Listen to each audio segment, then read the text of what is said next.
Hey there, I'm Mr. JobHopper. You're probably wondering, what the hell does JobHopper mean? Check it out, it's a term. I didn't know it was until I looked. Mr. JobHopper, obviously, it has something to do with having a job and hopping away from them. And that's the story of my life, and that's the story of why I decided to start this channel. Let me explain what this channel is all about. I like to jump jobs. Not that I like it. It's kind of like a pattern that I just catch myself in all the time. It is negative. It has caused a lot of stress in my life. For my family, some of my friends, people who have referred me to jobs. It's not been easy. I'm not really sure why I do it, and that's pretty much why I want to go on this journey of the 75 jobs I've had. Through 75 different jobs. It's still something, right? Like, it's still embarrassing to tell anyone, or how do I try to explain myself to a new employer.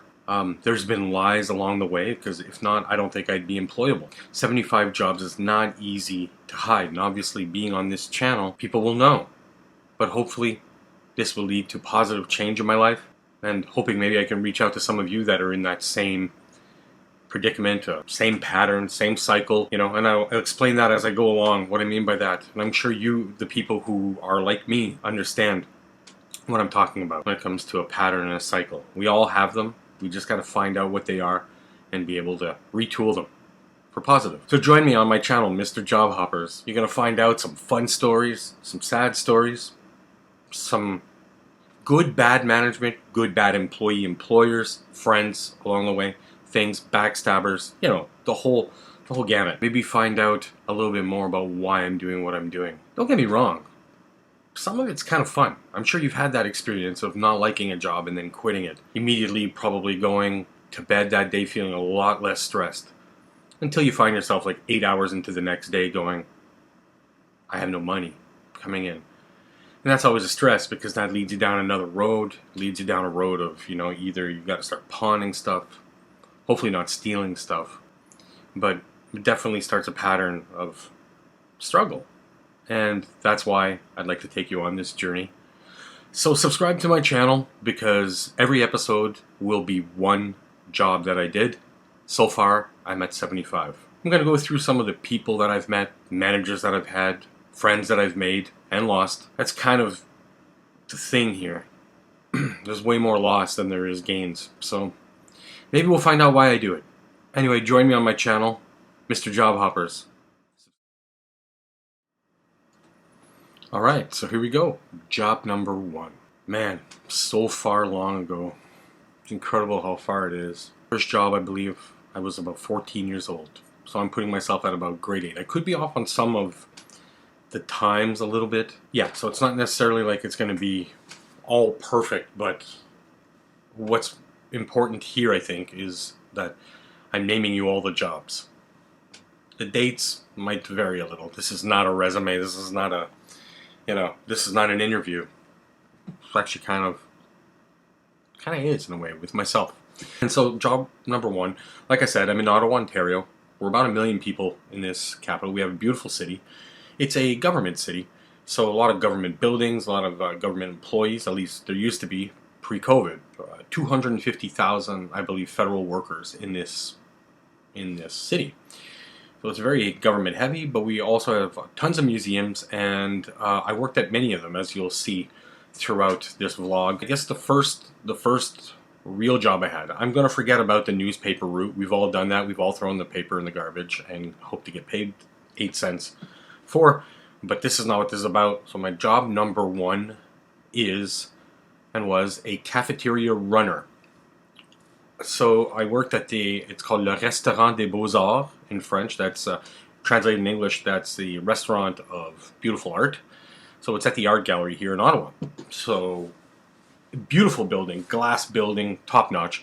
There was a restaurant in there that my uncle ran, and that was a high class. We're talking, you know, prime ministers go there, embassies, all that stuff. It was a beautiful restaurant, and down below was the cafeteria. Hence the cafeteria runner. I would take items from the kitchen that was in the main kitchen, and I'd have to run stuff down to the cafeteria all day long while trying to keep track of the garbage, cycling, cleaning up trays, especially in the cafeteria. 14 years old, grade 8, potentially grade 9. beginning. So my parents were divorced. I would go back and forth, but majority of the time I had to bus there, especially if I was with my dad. My mom was much nicer, would drive me from time to time, especially that they lived further out of town, but my dad lived directly in town if I was in town, which I wanted to be because in a way, being a teenager and all, you want to have fun on your weekends and not be away. So some weekends I stayed at my dad's, and unfortunately, I had to work, and those shifts were 7 in the morning to 4 p.m. So right off the bat, I'm getting anxiety thinking about this, going like, what is a 14-year-old doing, taking a bus at 6:30 in the morning to get to work when you're 14, trying to enjoy your child? So right off the bat, I'm feeling, I know why potentially I'm at 75 jobs today. Off the bat, there's an anxiety there. I remember being the alarm going off, going, what is this?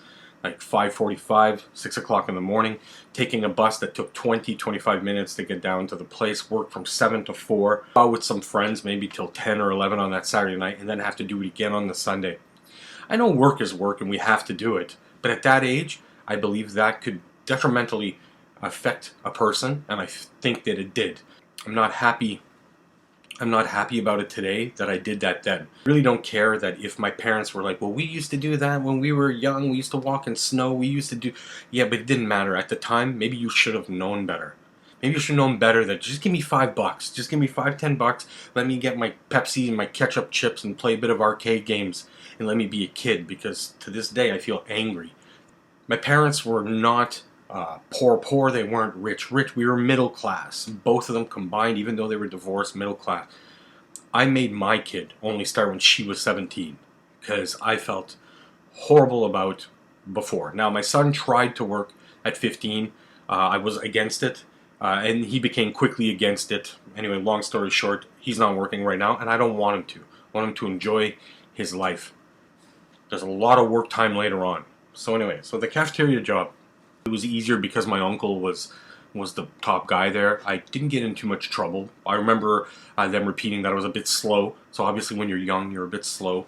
You're learning stuff. So I picked up the pace. And then at one point, they had big functions up in the restaurant at the top. And then they started asking me to be a dishwasher. So all of a sudden now there's my shifts during the day. And then some weekends, not often, but some weekends they'd ask me to be a dishwasher, and those functions started at 5 o'clock in the main restaurant, and they lasted till 2, and we had to do dishes until that time. So it just negative. I'm not saying to be a dishwasher today is negative, but when you're older, you can take things mentally. This had an effect on me, and believe it or not, since this is job number 1 that we're talking about, and numbers could vary, but I'm somewhere around 75. I've been trying to do a list by memory. I will be contacting the Revenue Canada to see if they have all my T4s. And here in Canada, T4s are kind of like your record of employment, so we can see where we've worked. I'm going to try to do that for this channel, try to figure it out, but I'm going off of memory right now. I remember Rosa. She's a wonderful woman that worked the cafeteria. I remember Donald. He creeps the hell out of me. I could explain a few stories there. Other than that, there wasn't much staff. There was always the same, me and them. They were the cooks for the cafeteria. There was a girl, Leslie, that worked the cash, who I became good friends with, saw a couple of concerts with. So there was that. And then I remember Sandra specifically, Leslie's mother. She was the boss of the cafeteria. I think this is one of the most impactful things that happened to me in my life. Maybe it's a belief that I need to try to remove from my brain and readjust it and rewire it, because what happened in this job was that I had a friend member that was in the industry. I won't name names, but he's in the music industry, and he got me 2 tickets backstage to see Guns N' Roses. So I had to ask my mom. My mom wasn't happy about it, but she said, you're working, so you have to ask your boss. So a couple of weeks before, maybe a week or 2 before, I asked the boss if I could get time off. She said, no, unfortunately, we only hired 1 person for weekends. That's you. We need you. It's a big weekend. And so, sorry, you can't. And so I'm like, I can't believe I have 2 tickets. I've arrangements, housing over there with a friend, going to see Guns N' Roses. They were my favorite band of all time at the time. They suck now a little bit. So I had these 2 backstage tickets, and I gave them to a cousin of mine. Told him to go enjoy himself. He's a little bit older than me. And so he went down to Toronto, and which is about a 5-hour drive from here, and saw Guns N' Roses. Now, let's flip back to that morning of that concert, the Saturday. I come into work pissed off, definitely with an edge. The boss tells me, "What are you doing here? I gave you the weekend off for your concerts." I couldn't believe. I'm telling you, I can still feel the anxiety. There was knives around. It was a kitchen. I almost flipped out. I couldn't believe it. She was joking. She said, "Of course I could see Guns N' Roses." What? But they never contacted me. I didn't see the schedule for the week. I just assumed I was working. Nobody let me know. And so my cousin went to see Guns N' Roses, and I stayed at work for those 2 days. And I'm telling you, from that day forward, my whole life changed. Just like Office Space, the movie. If you haven't seen it, check it out. He got hypnotized. Well, this happened to me, and I remember thinking in my head, I will never allow a job to interfere with my personal life ever again. And here we are, 75 jobs later. I still won't let that go. Work is work. It's not fun. Nobody likes it unless you're lucky enough to find that thing that you love. That thing that keeps you waking up in the morning, the people that you want to go see at work. Not love affairs and like work husbands and stuff like that. Not what I'm talking about. But there's people in your life that make you want to get up and see them and talk to them. If you're lucky enough to have that, awesome. Awesome. You probably don't want to hear this channel. But have you ever found yourself just going like, what am I doing? And fast forwarding 20 years, going, can I do this for 20 years? Obviously, I wasn't going to be a cafeteria runner for 20 years. Obviously, I wasn't going to be this. I wasn't going to be that. I don't want to tell you what I did, but along the way. So I remember that moment being one of the most, enlightening moments, still yet negative moments, because still to this day I go back to that going, anybody that tells me I can't do something because of work, I'm out. Life is about having fun. We're only here a small little amount of time. You think it's a long time. Everyone thinks it's so long. Well, I don't think in those terms. Every job I've had, I think, can I do this for the next 5 years? Will it be a waste of my time? Because I only have precious amounts of heartbeats left. So I want to enjoy my life. I want to find something that gives me joy and excitement and thrills and meaning. We're going to talk about meaning a lot on this channel. Meaning. I think that means a lot.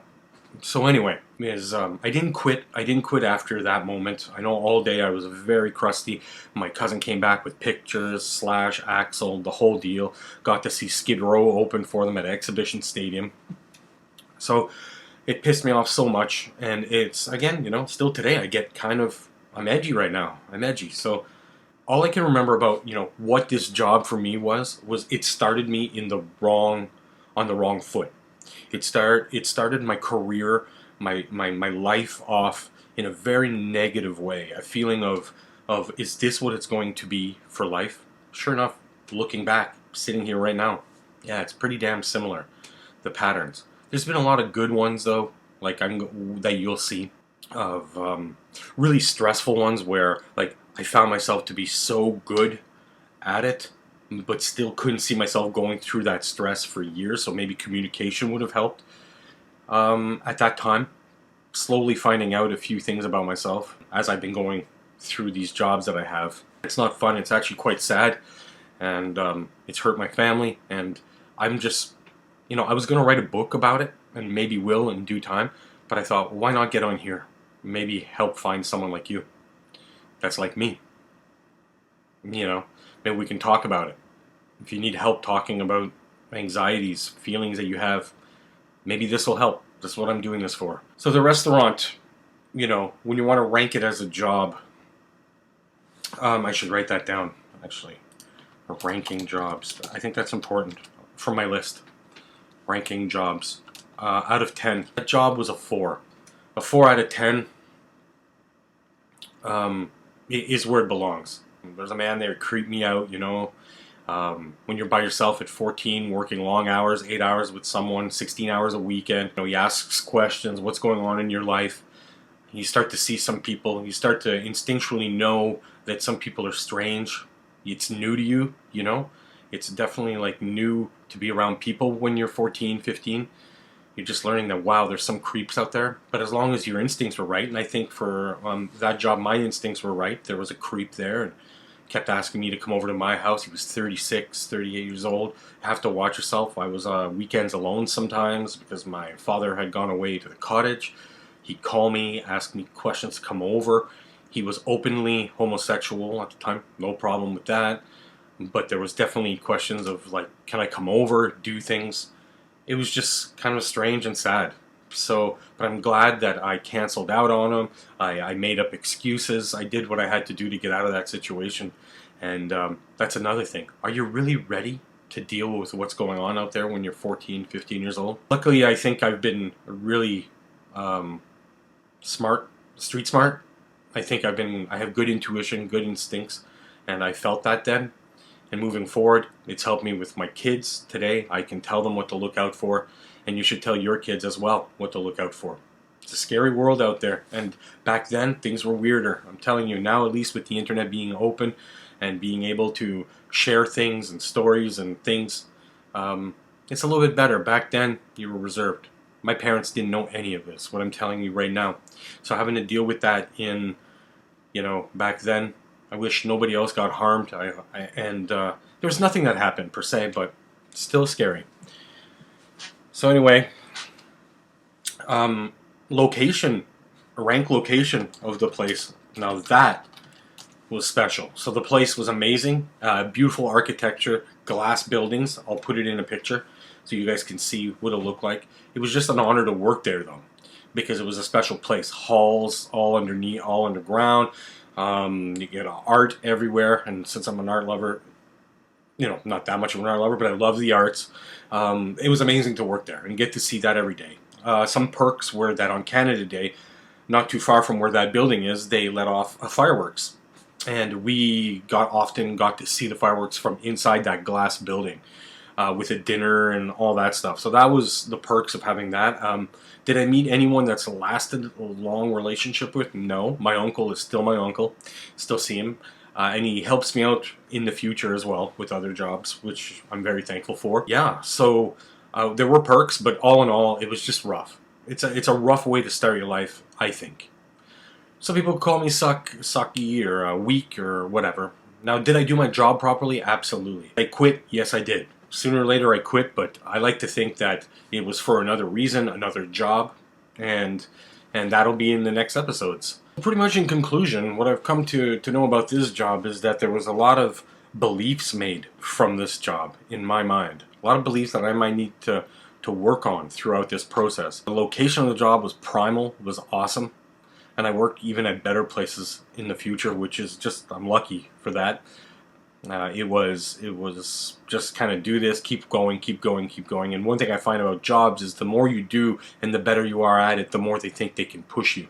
They can push you to do more, and you'll see that as well. And some jobs later on never got fired except maybe once or twice out of the 75 or whatever jobs. All the rest I quit on my own volition, my own wants, my own needs. I did it. It kind of sounds bad. I hope that maybe somewhere along the line here we can make it, good, positive, can help each other out. So if you have any issues with patterns of quitting jobs, please subscribe to the channel, please comment, let me know what you're feeling. I'm 45, maybe I can help you out now. I've got life experience, but I'm still in that pattern today. It's almost as though I'm doing it purposely. Anyhow, I hope you enjoyed this little vlog on my job number 1. Hope to see you here next time. Thank you very much. I'm Marc, by the way. Take care. Have a good day.